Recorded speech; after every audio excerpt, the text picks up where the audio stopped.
Imagine walking along the misty shores of a Scottish loch at dusk. Through the fog, you see it, a magnificent horse, jet black and glistening, standing alone by the water's edge. No rider, no saddle, just a beautiful, powerful creature that seems to be waiting for you. You reach out to touch its mane, and that's the last choice you'll ever make. Welcome back to Golden Cattle Media, where folklore, history, and legends intertwine.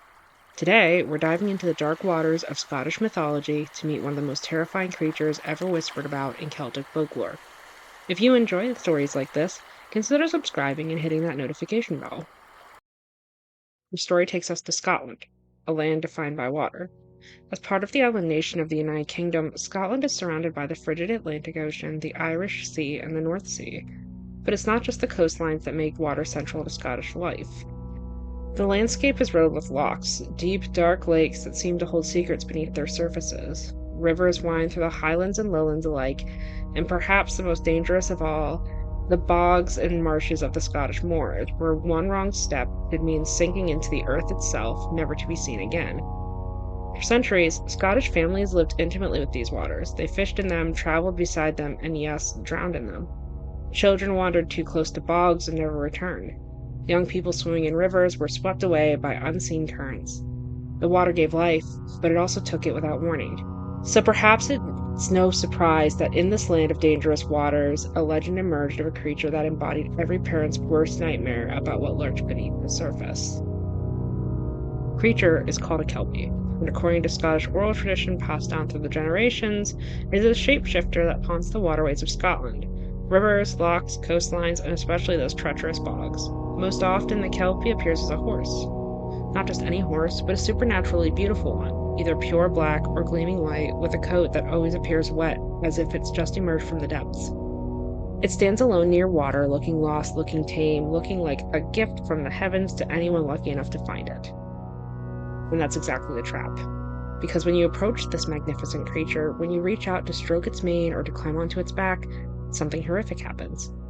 Your hand sticks to its flesh as if glued. You can't pull away, you're bound to the creature now, and no amount of struggling will free you. Then the kelpie does what it was always going to do. It plunges into the water, dragging you down into the depths, where you drown in the cold, dark embrace of the loch, or river, or bog.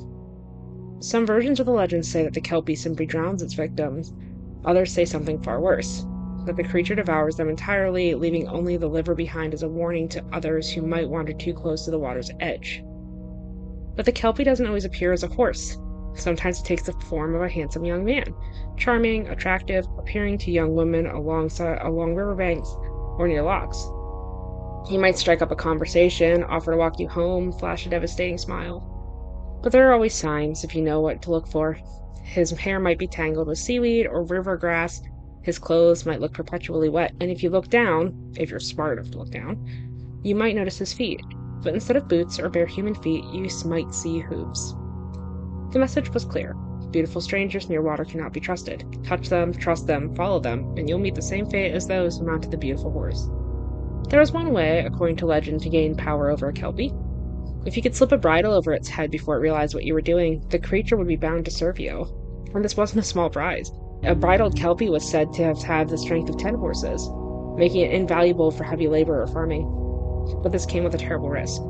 If the bridle ever came off, if the kelpie ever escaped or was set free, it would place a curse upon its former master. Whatever brief advantage you had gained would be repaid tenfold in misfortune. So where did this legend actually come from? While kelpies have likely been part of Scottish oral tradition for much longer, the earliest recorded use of the term appears in a manuscript of an ode by William Collins, written sometime before the 18th century. The legendary Scottish poet Robert Burns referenced kelpies in his 1786 poem addressed to Deal, cementing the creature's place in Scottish literary culture. But here's what's important to understand. The kelpie wasn't created to entertain, it was created to protect. Scotland's waters were genuinely dangerous, especially for children. Bogs could swallow a person whole, the waters of the lochs were freezing, even in summer, and could cause cold shock in minutes. Rivers had unpredictable currents. Drowning was a real and constant threat in the landscape so dominated by water. Parents needed a way to keep their children away from these dangers. And what better way than a monster? Not an abstract warning about being careful, but a specific, terrifying creature that would glue you to its back and drag you screaming into the depths. That's a warning a child will remember. The handsome stranger version of the kelpie served a similar purpose for young women. In an era where women had little power and were vulnerable to predatory men, the kelpie legend was a way of saying, be vigilant. Don't trust a beautiful face, look for the signs, protect yourself. Folklorists have noted distinctions between different types of Scottish water horses. Some say kelpies specifically lived in rivers, while other creatures inhabited lochs, but in practice these distinctions weren't universally applied. The common thread was simple. Water creatures exist, they're dangerous, and they want to lure you to your death. The kelpie legend became deeply embedded in Scottish culture, shaping everything from place names to artistic expression. In Falkirk, Scotland, you can visit the kelpies, a pair of massive steel sculptures standing 30 meters high, modeled after Clydesdale horses. They're the largest equine sculptures in the world and have become iconic symbols of Scottish folklore and modern engineering combined. The creature has inspired artists across centuries. Herbert James Draper's 1913 painting The Kelpie depicts the creature in female form, though male forms are more traditional in the original legends. Scottish folk music frequently references kelpies, keeping the oral tradition alive through song.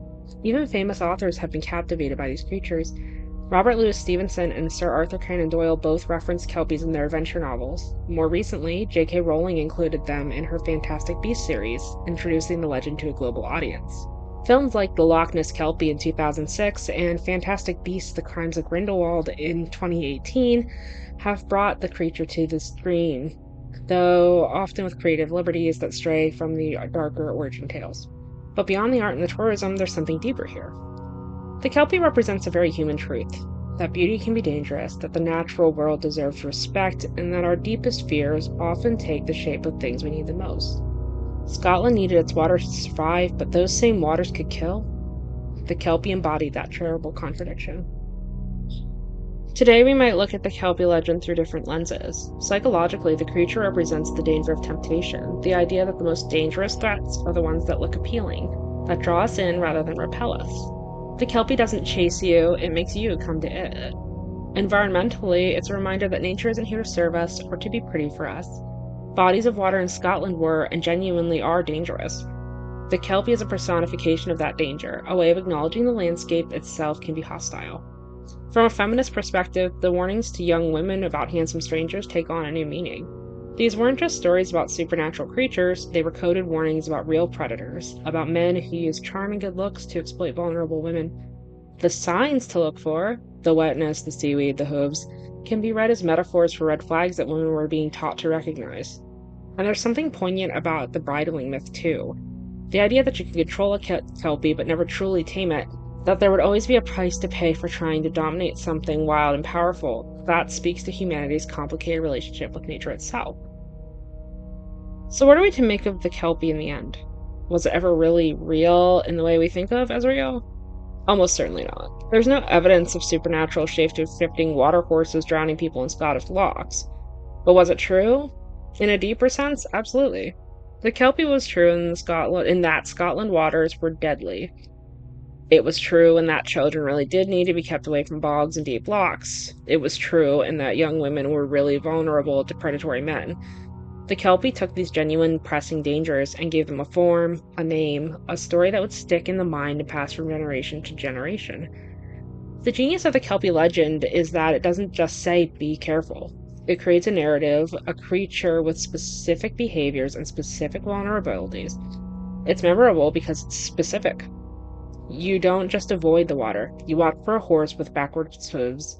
You look for seaweed in a stranger's hair. In our modern world, we might not fear kelpies anymore, but we create our own versions. Urban legends about what happens if you flash your headlights at someone with their lights off. Stories about poisoned Halloween candy. These serve the same purpose the kelpies serve. They take abstract dangers and make them concrete, memorable, and shareable.